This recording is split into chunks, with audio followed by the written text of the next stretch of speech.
This is Hacking the Afterlife podcast with Jennifer Schaefer. Jennifer! Richard. How are you? I don't know where I came up with that initial thing of me just shouting your name into the ether. I don't know, but it's so funny. Sorry. I don't know. Guys. It just feels like, we're on stage and we have to go. There we go. Anyways, welcome to our podcast, Hacking the Afterlife, where we talk to all kinds of people on the other side of the veil. Yes, we do. Yes, we do. Hey, so I want to, sorry about my headset. There's concrete being destroyed outside my office right now. Very They're good. doing something with the telephone lines. Super fun. I'm just hoping that none of the technology goes down like it has been. Because of that, they're rewiring everything. Knock on wood. But yes. How was your weekend? How was your weekend? But how was my weekend? It was oh my gosh, didn't you go ahead? Yeah, since you go to the desert, you went to the desert, we did, right? Here's the thing. So Sherry about 6 months ago was like, I want to go to this thing, Contact in the Desert. It's like awesome authors about, alien abduction and Area 51. Not my cup of tea. But as I've learned in my work with you, neither was mediumship.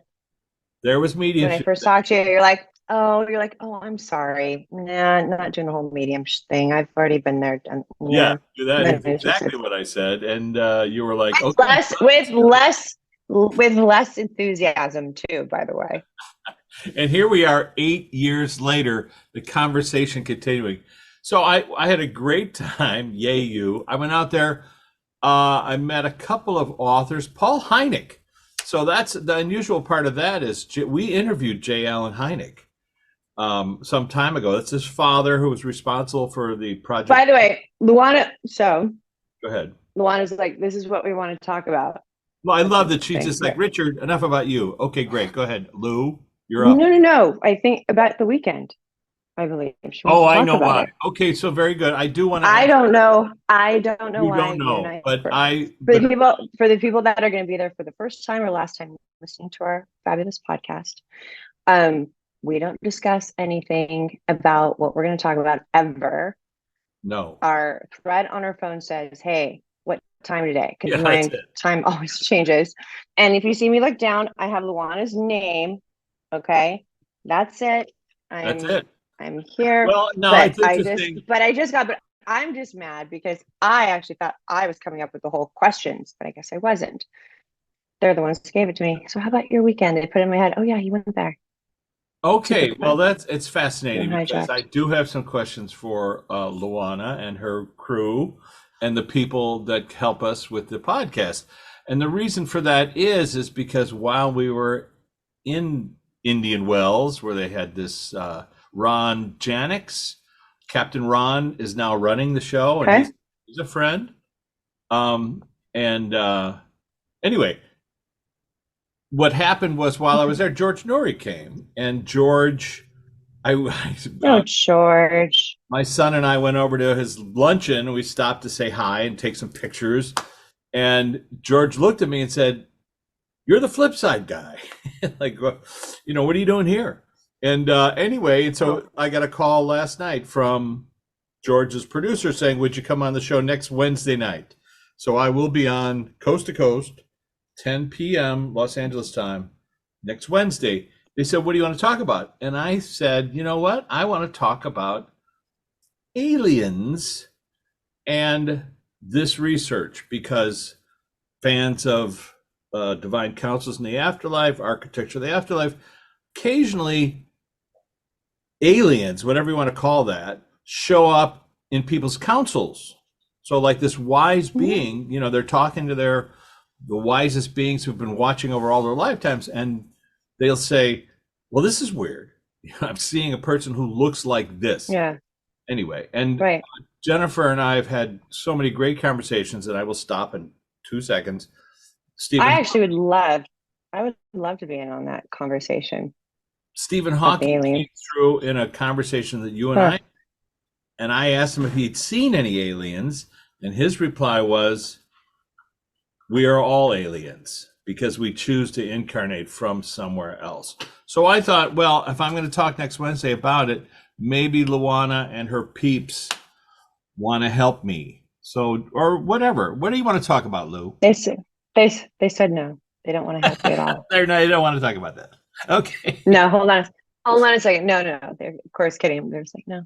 And yes, of course, it would be great to have you on that show. Okay, so the very first class that you guys had, or very first thing that you guys went to, she's talking about. So give me a second. I just need to work this out. Were you there for 2 days or just 1 day? Yeah, we were there for really 3 Okay. days, 2.5 days. 3 days. Okay. They kind of said that. So they said the first day, the first And the first hour person we went to or whatever. see was the son of J. Allen Hynek, which is Okay. the guy who invented the term Close Encounters of the Third Kind. Okay, so that's what they wanted. Okay. Okay.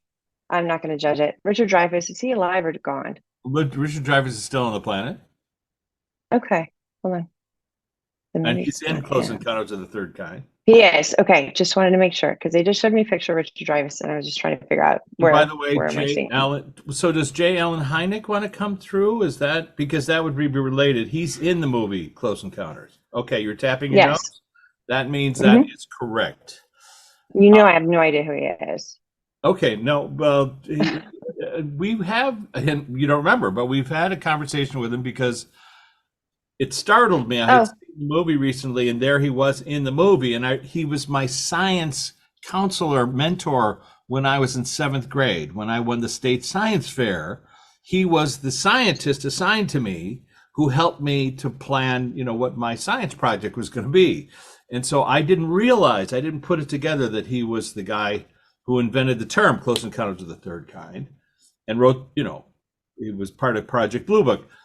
But J. Allen Hynek, please, I'll stop talking. You have the floor, sir. Would you tell us? He says it was a fabulous weekend. What did you think of your son's presentation? He said there was more aliens there than people. That's funny. That's funny. He said it was what? It was too long. Okay, I know long. what he's talking about because at some point people will start repeating. I don't know. You And know so what I'm saying. hold on. He did a wonderful job, but he should have cut it in half. Or at least had like intermission or something Oh, his in son. between. Yeah, they would do this thing where they would have him go from one conference to the next conference to like a workshop. So it would be like 8 hours a day of him nonstop talking. We just stopped to see like a 2-hour presentation. It was fantastic, but He covered almost everything. What's that? So he didn't cover the afterlife? no, they don't cover that. Okay. They just He said cover. that's what he said. He goes, they covered almost everything, but not the afterlife. He's like, that's kind of silly. And may I ask you, sir, why is that silly? I have an idea of why it's silly, but what would your word be for that? It's an important component for people to feel connected to the afterlife. Because people in the afterlife are technically aliens to people here now. Well, also this idea that we bring a portion of our conscious energy to a lifetime. And from what we learn in the research is that everyone does that, including aliens. So they have a higher self that, incarnates on their planet or whatever. Okay, so they're putting myself in my mind's eye. So just give me a second. I don't know what you're talking about. They said that I had a very difficult time connecting in this incarnation to people here. I did, I guess.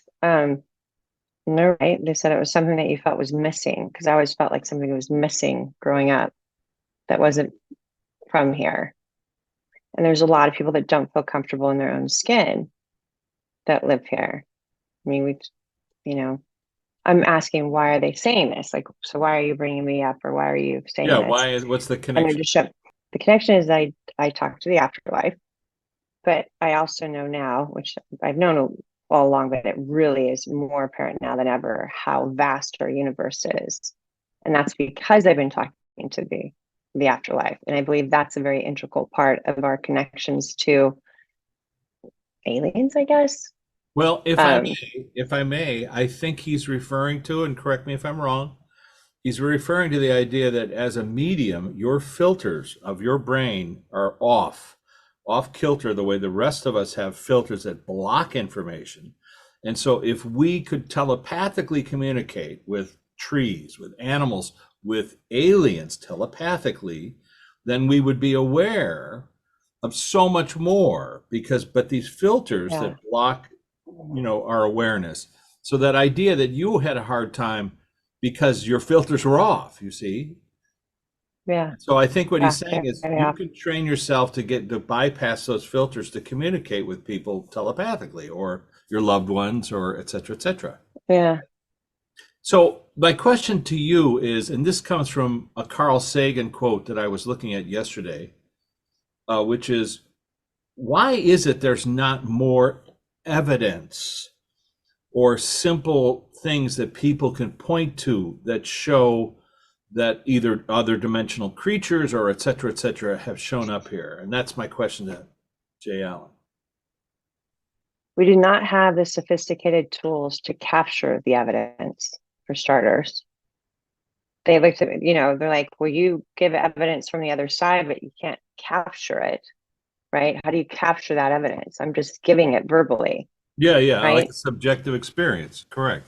It's a subjective experience, and even the information I get is subjective, or it's my interpretation, right? Exactly.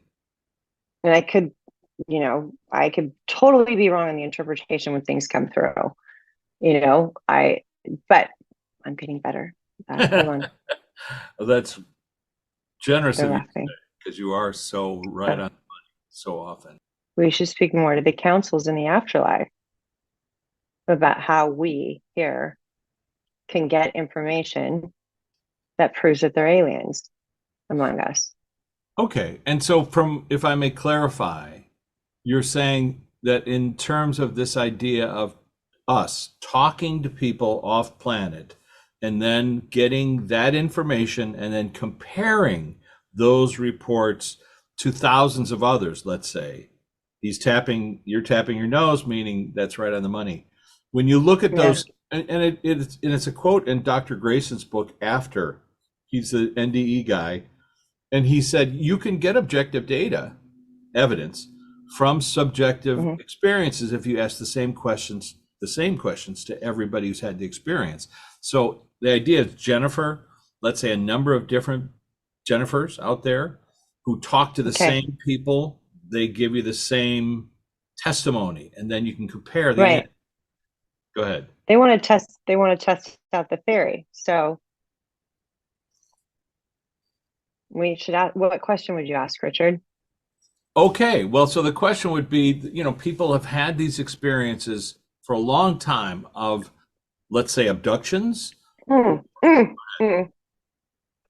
That's just what happened. He just showed me somebody getting taken up into a spaceship. So hold on a second. I think Okay. that's our question. Oh, okay. Then how? That's interesting. He says, yes, they do get taken to spaceships, but not in the way that we think that they do. So it's more like their spirit, Etheric. their body. Yeah, Yes. their spirit is Yes. taken up. That was my guess because I've talked to a number of people who've had those experiences, and when they talk about them, I ask, "Can you see your body still in bed while you're up in the spaceship?" And they don't, because we don't talk about this, how your consciousness can leave your Right. body, or there's a portion we don't really talk about this. So conceptually, it's hard to imagine that you could be taken up into a ship and still be in bed. And so then the question is, if they're probing you, let's say, if that's the case, they're probing, like, I guess, an etheric version. Go Oh my ahead. gosh. I just saw Saturday Night Live. Sorry, the skit on Saturday Night Live, which is hilarious, about how they get abducted and how she just they just came in here and took me and played with my boobs. Like, it was the funniest thing I've ever seen. I remember that. You Yeah. guys should research that SNL and abductions. Okay. There's no way I could think that, but that was just somebody up there. I thought it was really funny. Go ahead. But that idea of, so what is, Digress. so I've spoken to people who've had that Mhm. experience, and including once they're in the ship, I ask them then to address the people that are in the ship and ask them questions and say, who are you? Are you guys tourists? Or are we familiar with each other? And every time I've done that, they report that this person that they're taking up to the ship, they know them from previous lifetimes. They've actually incarnated on the other planet more often than here. And they are showing me that I can see why it's such a scary experience. They rewire their bodies. So maybe that to avoid, I don't know, test out things from there to here. I don't know. Well, That's interesting. I've read, Or rewiring their spirit, their etheric body. their etheric body. Well, I asked the question. So I asked these people aboard the ship, are you strangers? Are you tourists? And they always say, no, we've come to gather information. And then I ask, what's the process? And they describe something along the lines of scanning, like rewiring. And they download information into the person so that they know what to get the next time they stop by. So they upload that information. So it's almost like a computer process, a USB port that you're going back and forth. Yeah. And so then the question is, what's the content of the information? And let's ask J. Allen Hynek, what's the purpose of these kinds of trips from your perspective, if there is any purpose? The purpose is always twofold. So we get a better knowledge on their end about how spirits can travel out of their body. We know when people have comas, that's what happens. I've witnessed that with a few people, as well as dementia. We've talked about that. We've covered that. That most of their consciousness is already outside their body, while a little bit remains in coma victims and dementia patients. But we want to know why someone would leave their body to go on a spaceship. Like the research involved with that. So for that side, I guess looking at the Akashic records and finding out, is how this happened, or have they been on the spaceship before? Just like with what you said before. And a lot of times they'll say, like, as children, they were visited as children, but what they aren't aware of is that they may have incarnated on the very planet these people are from, and they're friends, and now they're stopping by to gather their friends. Now, this is another question for you, J. Allen Hynek. And it was your son brought it up that, AI, artificial intelligence, seems to be a little bit like what a pattern might be in a civilization, that eventually we get to that, and that we might send probes out into the universe using AI, so that some of the aliens who may show up here might be more AI generated from somebody in another time zone, another time frame. Is that the case? There's different degrees I'm getting. Let me make sure. They just showed me Neanderthal, like a Neanderthal. Okay. And like different stages of evolution. Very good. I've heard that different too versions. in the research, by the way. I have not. Okay. I don't know if we discussed how I read someone that was a great granddaughter. Yes. Great. Okay. Of Darwin. So Darwin just showed up and reminded me how the book, it actually wanted it to be called Organs of Spirit, not Species. Right. He said that before. I don't know if you remember that. Yeah. But Charles, no. Can we ask you a couple of questions? Because we don't get to talk to you too often. What was it like for you when you crossed over to see how things worked? Terrible. Oh, this is funny. Hold on. I haven't heard that word.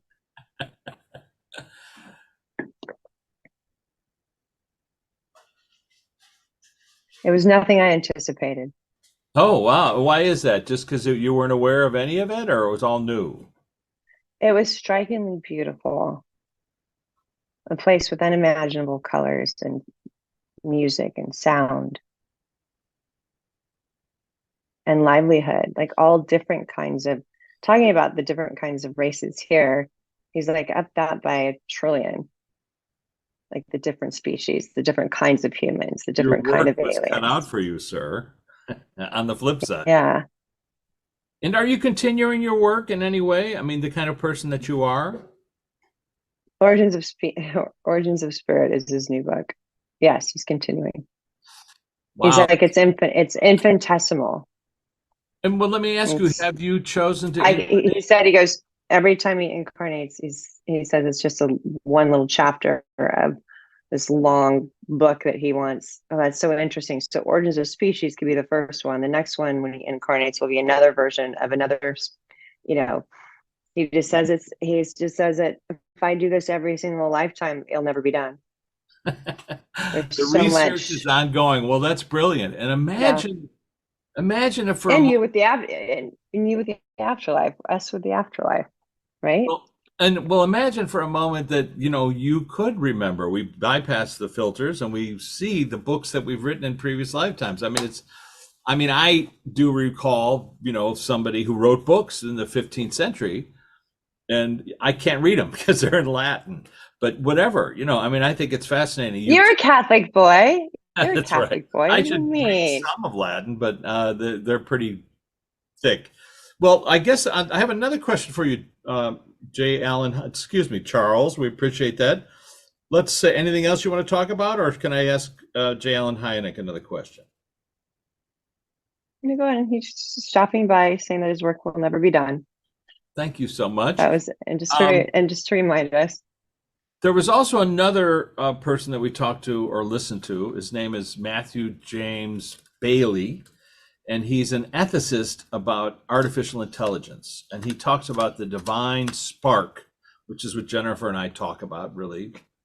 And is there anything Mhm. you'd like to say, Luana or the class or anybody, in terms of what he had to say about artificial intelligence? And Matthew James Bailey is here or over there? He's here on the Sorry. planet, and he spoke at the Okay. conference talking about the Oh, got it. ethics. Got it. Missed that. All right. They're laughing. Like, AI is ridiculous if you think about it. What was that? So they showed me AI with us talking, and then the aliens listening, and then people listening to the aliens, and then like it's never ending. So to them, AI is just AI is just a term for um it's something we all need to learn from one another. Well, okay, just It wanted to. is already gone. So they said it was, yeah, they're like, it's already gone too far. I'm like, has it gone too far? I'm like, it's already gone too far. But on terms that we can't understand. I mean, they showed me like the 16th century. Like, I don't know. Well, it's interesting because, of course, as you and I have learned, and this was something that came up in one of the talks, there are no secrets. When you're talking about what we're doing, there are no secrets on the flip side, which is really problematic for, people in the intelligence agencies, because there's no, you can ask people on the flip side the truth of what happened. Of course, they're giving it to you, you're translating it, you're getting your best guess of what they're trying to tell you. But this idea that we can access higher intelligence, whether it's alien Mhm. or et cetera, or even talking to J. Allen Hynek, who departed the planet some years ago. Um, Mhm. what have you been doing, sir? Have you been continuing like Charles Darwin to write and Help, he says, helping my family. helping your Um, family? Cool. oh, that's interesting. Thank you. He says he's learning more about what he could do when he comes back. The research that he does, that's how our dreams happen. He's showing me like a circle. So the research that he's doing, maybe about other species elsewhere or other aliens elsewhere, and then he showed me Avatar, things like that. Like he eventually will come back and then he'll get this great idea to write a movie. He'll get this great idea, to for whatever, to do this, to research more about it. Kind of like you in the afterlife. Plunking down in your head. That took Continuing. thousands of years, they're saying. Yeah. Thousands of years of Yeah. information. Yeah, of course. Well, let me ask you that, sir. Would just in terms of close encounters, this idea of, and people ask about it, will there be an event where that's different from what we're talking about, which is sort of etheric? Go They ahead. just showed me Will Smith in the 4th of July or something. I don't know. President's Who was Day. that? He was in a movie with aliens that came down to like to attack but Oh, I Will don't Smith. know. Yeah, yeah, Independence Day. So like that. Will You there know, be that event? Will something like that occur? no, Or no event like that. no. There are unspoken rules that are set in place to keep, because we don't need to destroy the earth. You guys are doing just fine. Well, that I guess what the question is then, just to change it a little bit, will this research that Jennifer and I are talking about, where we are talking to learning new information from people that aren't on the planet, will this become more commonplace so that it becomes something people will use as a tool? Yeah, it's interesting. Yes, it's interesting because they're showing me like the fairylands, like that people don't believe in fairies, but the ones that do remember the fairyland. So there is a different dimension that holds the fairies and the Mother Earth. It's so okay, it's so interesting. Give me a second. The things that we dream about, or the things that we daydream about, or that we go to sleep and we think that we're, there's monsters or whatever, it might actually be another dimension that we're crashing into. And And so, we come, how so, many so people wake up those with other, these ideas? Yes, those other sorry, go realms. ahead. Those other realms exist, and we're Yes. tapping. You and I are tapping into them, but eventually, will others be able to do so, sort of at will? They already are, but they just don't remember. They get their, now it's sounding like a Yeah. conspiracy. They get their brains wiped. They don't. They just don't remember. So, but Yeah. J. Allen Hynek, one last question about Men in Black. Now we've heard that term, and people have. Everything's true. It's what he says. Everything's true. Give me a second. He's like, more so than you think. He said, you said it, but you don't believe it. But he goes, more so than you think. More so than you think, meaning our government does have secret programs that they keep from the public. Is that what you mean? Is that what you're saying? All the way back to the Knights Templar. Yes. All the way back to the Knights Templar. All right, very good. I appreciate that. I mean, it's an unusual. Anything you want to say to Paul? I mean, I'll probably be talking to him soon. Tell Paul I love how he's coming to his own. He went through a lot. And you have It feels another like. son who's an Oscar award-winning guy, worked on with movies. I think that's funny because he's like, yeah, he doesn't really believe in it, but he likes make believe. You Like mean he the other son? doesn't, The other son. I see. Yeah, yeah, the other son. I think you had four kids. They all are MIT, PhD, et cetera, et cetera. And Yeah, Paul, he says he had five. do you remember Yeah. me? That's my question for you. You remember I He was just showed me you on TV with our guy, Charles Grodin. Chuck. Yeah, when I was Charles, yeah. yeah, I was probably 20 then, but you knew me when I was 14. So whatever. Yes, I was. Oh yeah. You actually said that. You did say that early on in Yeah, this. Hold no, on a but I second. mean, I'm just trying to get like. Yes, he said that you never stopped asking questions back then. It's true. It's true. He came over to our house. Eventually, he showed me he just gave you a bunch of papers or gave you something so to shut you up for a little bit, Well, it's interesting and because you went through it so fast. I asked Paul about your pipe because you used to smoke your Borkum Riff over in our living room, and your son said that your wife didn't really care for the pipe smoke around the house, so you didn't get to use it so much, but you had it in your mouth in Close Encounters of the Third Kind. Anyway, anything about pipes That just is before we funny. go? Are you smoking pipes over there? Peace pipes are better. Peace pipe. And a little ayahuasca can't hurt, apparently. That's not a pipe, so I'm not sure how that. There was a conference about DMT, talking to the aliens or people, using DMT. Well, Luana, is there anything else? Go ahead. You just said they're easy to snatch. What does he mean? The people using DMT, like he's making fun of aliens snatching people. Oh, I see. I see. Like, Okay. Well, they're Luana, is there yeah. anything else, anybody else or in this topic that we should cover? Okay. So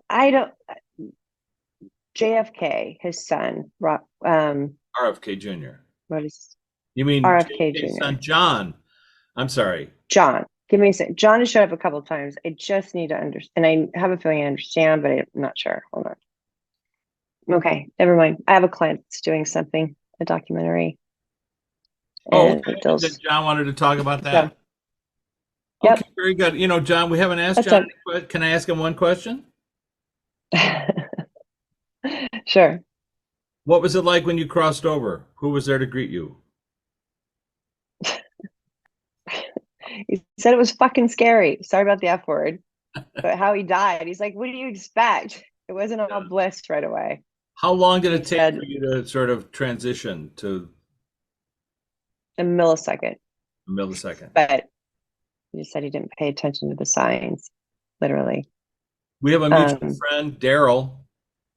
I went to college with her, and I know you dated her. Yes, Mrs. Hannah. Say again? Is it Daryl Hannah Yeah. you're talking about? Yeah. Yeah. Anything you want to say to Daryl? He's saying that she hasn't aged a bit. Sweet. And when are you coming Then back, again, John? You left way too early. What's going on, brother? When are you coming back? Never.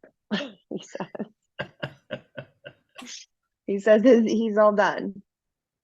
All right. He doesn't know when. And what was He it doesn't like know to when. hang out with your dad again? Peaceful. To see everything in front of us was incredibly. There are no words. I'm seeing them like in a conference room with the TVs like all around, with the life review.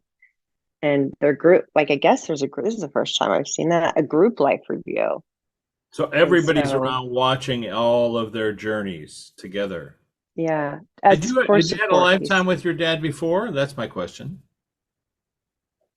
Yes, but I still didn't know him then. Like it was very same short. time period, but you weren't connected. Wow. And It was very short. How about your mom? What was it like seeing your mom again? He's just showing me. It's better to show me the feelings, like when she walked in, how much love was given to her and how much his awareness of what she went through. And just she's an idol over there, apparently. Sweet. Yeah. That's pretty amazing. Yeah. And the music that played for her was pretty spectacular. Huh. Yeah. So this is an example of how I grab hold of Jennifer's leg and hold on until I can't ask I know. questions. Anyway, thank your client who we pushed off into the ethers. I appreciated everybody who stopped by. John Jr. Wow, we haven't chatted before, and you're always welcome. Please, we'd like to talk to you more if you have time. J. Allen Hynek, thank you so much. Appreciate all your wisdom. Who else? Who am I forgetting? Well, Lawan. Darwin. Charles Darwin. Thank you. How could I forget him? Yes. The Origin of Spirit. I don't know. They just put that in my head, so it makes it easy for me. Because if you asked me who wrote, like, I wouldn't even be able to tell you. Or Richard Dreyfuss. Like, I wouldn't even, but they brought me to Richard Dreyfuss. I didn't realize what was going on. Yeah, no, from the movie. Anyway, thank you guys so much. Luana, thank you for... And congratulations to our 150 plus episodes. Oh my God, yes, we've got so many episodes, and now we're going to have more viewers. And anyway, this is an easy thing for everyone to do. Your loved ones are close by. Pick up the phone. Lines are open. Ask them questions and see what they have to say. Or just call Jennifer. We love you. Bye, sweetheart. Bye. Bye. Bye. Bye. This has been Hacking the Afterlife podcast with Jennifer Schaefer. For more information, jenniferschaefer.com, martinizone.com, or richmartini.com. Hacking the Afterlife documentary is available on Gaia.com via Amazon Prime.